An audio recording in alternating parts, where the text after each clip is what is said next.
এবং শ্রী চ্যানেলে আজকের ব্লগটা একটু অন্যরকম হবে। দেখতেই পাচ্ছ আজ আমরা চলে এসেছি Shanghai the flavours of China town নামে একটা মাল্টি কুইজিন রেস্টুরেন্টে, যেটা ট্রায়াঙ্গুলার পার্কে অবস্থিত সাউথ কলকাতায়। কয়েকদিন আগে আমার এক ইউনিভার্সিটির ফ্রেন্ডের জন্মদিন ছিল। তোমরা ওকে অনেকেই চেনো, আমার ব্লগে আগেই দেখেছো। প্রীতম, ও আমার ব্লগ করতেও অনেক হেল্প করে, ও আমার অনেক ভালো বন্ধু। ওর জন্মদিন ছিল, তাই ট্রিট দিতে ও আমাকে এই ট্রায়াঙ্গুলার পার্কের মাল্টি কুইজিন রেস্টুরেন্টটাতে নিয়ে গেছিল। তাই আজকের ব্লগটা হতে চলেছে ফুড ব্লগ।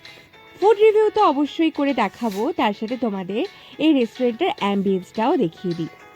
এখানে বাইরে এবং ভেতরে দু জায়গায় বসারই সুন্দর অ্যারেঞ্জমেন্ট রয়েছে। তার সাথে রয়েছে কোরিয়ান সুন্দর সুন্দর ছবি দিয়ে সাজানো। এদের স্টাফরাও যথেষ্ট ব্যবহার খুব সুন্দর, আর অ্যাম্বিয়েন্সটা তো আমার ভীষণ ছিমছাম, সুন্দর আর সফিস্টিকেটেড লেগেছে। তোমাদের এতক্ষণ বাইরেটা দেখাচ্ছিলাম, এবার একটু ভেতরটা দেখাই। দেখো, এখানে খুব সুন্দর পাহাড়ি টাইপের লাইট দিয়ে পুরো রেস্টুরেন্টটা সাজানো রয়েছে, আর বসার অ্যারেঞ্জমেন্টটাও বেশ সুন্দর। বিভিন্ন ধরনের জাপানিজ, কোরিয়ান ফুড তোমরা এখানে পেয়ে যাবে, তাছাড়া চাইনিজ কুইজিনও পাবে। আমরা চাইনিজ কুইজিন সেদিন ট্রাই করেছিলাম। তোমরা ওখানে জাপানি, কোরিয়ান, চাইনিজ যা তোমাদের ইচ্ছে করবে সেটাই কিন্তু ট্রাই করতে পারো। এই আয়নাটা কিন্তু আমার দারুণ লেগেছে। এখানে নিজের ইচ্ছে মতন মিরর সেলফি তোলা যায়। স্পেশালি যারা আইফোন ইউজার তারা কিন্তু অবশ্যই এখানে তোমরা কিন্তু মিরর সেলফি সেশন করেই ফেলতে পারো।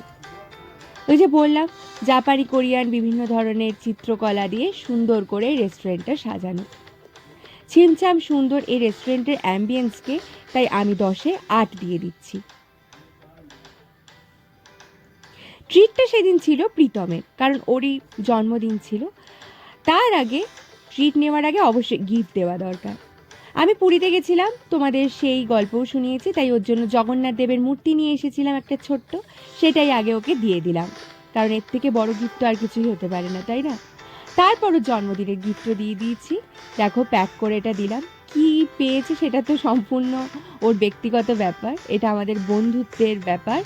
তো ও কি পেয়েছে সেটা তো ওই জানে, কিন্তু ওকে আমি গিফট দিলাম, তারপর ও আমাকে ট্রিট দিয়েছিল।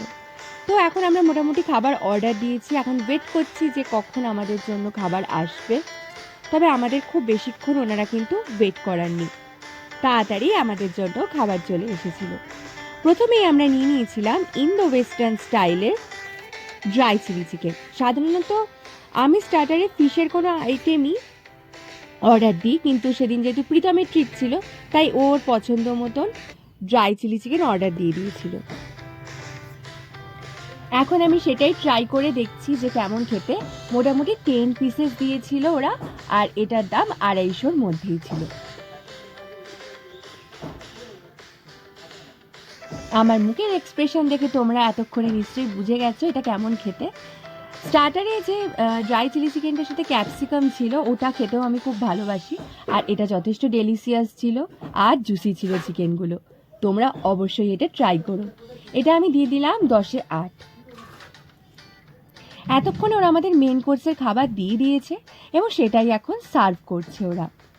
আমরা নিয়ে নিয়েছিলাম burnt garlic mixed fried rice, আর তার সাথে নিয়েছিলাম কোরিয়েন্ডার ফিশ। এই কোরিয়েন্ডার ফিশটাও ছিল প্রায় 10 পিসেস মতন। সব মিলিয়ে কোয়ালিটি আর কোয়ান্টিটির দিক থেকে এদের খাবার কিন্তু দারুণ ছিল। আর আমরা মকটেলে নিয়ে নিয়েছিলাম স্পাইসি, যেটা একটা ক্র্যানবেরি জুস ছিল, আর একটা আইসক্রিম মকটেল। দুটোই দুরকমভাবে খেতে বেশ ভালো ছিল। তোমরা যদি স্পাইসি খেতে চাও তাহলে ক্র্যানবেরি জুসটা কিন্তু ট্রাই করতে পারো। যারা মিষ্টি ভালোবাসো, আইসক্রিম মকটেল অবশ্যই ট্রাই করো। বার্ন গার্লিক ফ্রাইড রাইসটা আলাদা করে আমার খুব ভালো লেগেছে, আর কোরিয়েন্ডার ফিশটাও আলাদা করেই আমার ভালো লেগেছে, কারণ দুটো কম্বিনেশন কোথাও গিয়ে ঠিক ম্যাচ করে না। ওরা আমাদের কেন এটা সাজেস্ট করেছিল আমি ঠিক জানি না, কিন্তু যখন বার্ন গার্লিক ফ্রাইড রাইস নেবে তখন সেটার সাথে হট গার্লিক চিকেন বা গার্লিক চিকেন বা মাঞ্চুরিয়ান বা হট অ্যান্ড সুইট এই ধরনের চিকেন ট্রাই করতে পারো। এবং শ্রী চ্যানেলে অনেক সুন্দর সুন্দর ভিডিও আসে, সেটা তোমরা অনেকেই দেখো। তোমাদের যদি ভালো লাগে তাহলে ভিডিও অবশ্যই শেয়ার করে দিও, আর এরকম সুন্দর সুন্দর ভিডিও দেখতে অবশ্যই এবং শ্রী চ্যানেলটাকে সাবস্ক্রাইব করে দিও। এরপর আমরা চলে গিয়েছিলাম লেকে। সেখানে গিয়ে আমরা বন্ধুরা মিলে অনেকক্ষণ আড্ডা মেরেছি, ফটো সেশন করেছি, রিলস বানিয়েছি, অনেক সুন্দর সুন্দর নেচার ফটোগ্রাফি করেছি। লেকের পরিবেশটা তো জানোই খুবই সুন্দর হয়, আর ওখানকার এই শান্ত স্নিগ্ধ পরিবেশে কিছুক্ষণ বসে বন্ধুদের সাথে আড্ডা মারতে খুবই ভালো লাগে। তাই যেহেতু এই রেস্টুরেন্টটাও লেক থেকে বেশি দূর ছিল না, তাই ওখানে একবার আমরা ঘুরে এসেছি। আজকের ভিডিও ভালো লাগলে বন্ধুদের সাথে শেয়ার করতে কিন্তু একদম ভুলে যেও না, আর অবশ্যই এই চ্যানেলটাকে সাবস্ক্রাইব করে দিও। খুব তাড়াতাড়ি আবার পরের ব্লগ নিয়ে আমি আমার চ্যানেলে চলে আসব। ততক্ষণ সবাই খুব ভালো থেকো, আবার দেখা হচ্ছে পরের কোনো ব্লগে। ততক্ষণ টাটা।